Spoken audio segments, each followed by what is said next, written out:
very corrupt bargain. Venezuela gave Cuba oil. In return, Cuba gave Venezuela a police state run directly from Havana.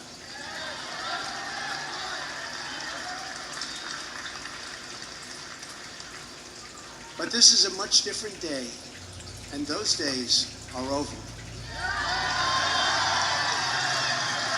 The ugly alliance between the two dictatorships is coming to a rapid end. A new future is beginning. All of us in this arena, and thousands and thousands and thousands of people outside, you have to see it, are united because we know the truth about socialism in Venezuela, in Cuba, in Nicaragua, and all around the world.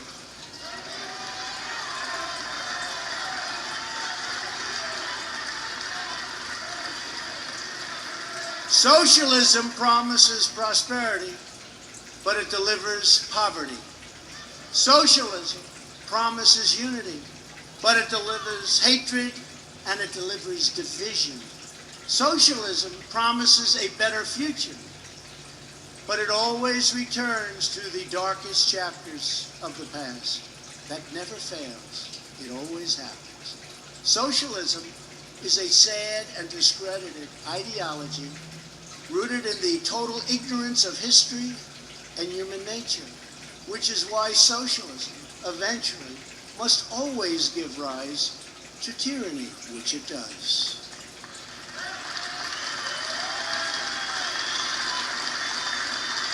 Socialists profess a love of diversity, but they always insist on absolute conformity.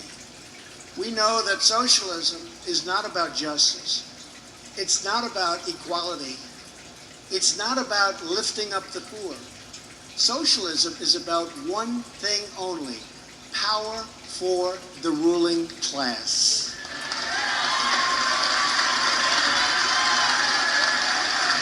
And the more power they get, the more they crave. They want to run healthcare, run transportation and finance, run energy, education, run everything. They want the power to decide who wins and who loses, who's up and who's down, what's true and what's false, and even who lives and who dies.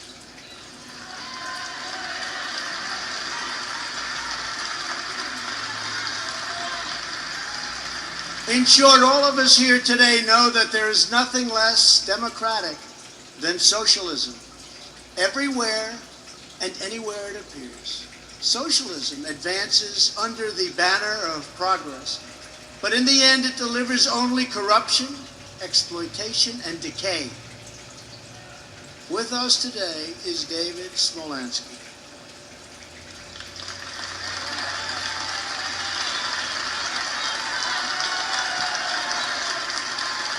David was one of the youngest mayors in Venezuelan history when the Maduro regime removed him from office and issued a warrant for his arrest.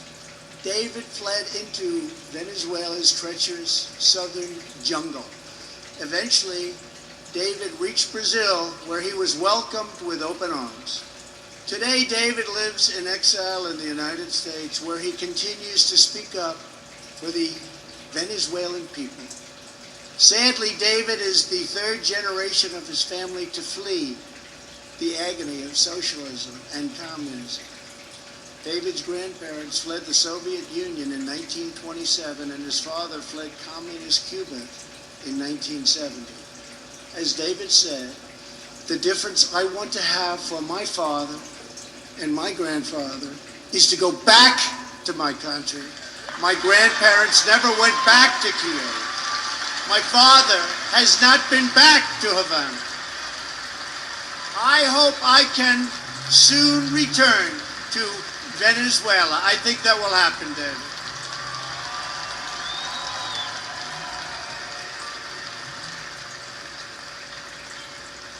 Thank you very much, David. I think it'll soon happen. Your courage, David, is an inspiration. and not only David, many of the people in this room have been through much.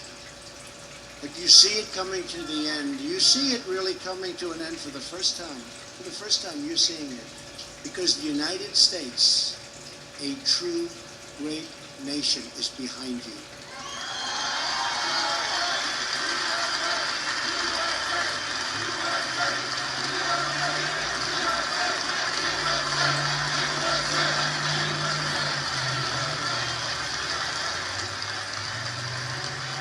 And so as the United States stands up for democracy in Venezuela, we reaffirm the solidarity with the long-suffering people of Cuba and Nicaragua and people everywhere living under socialist and communist regimes.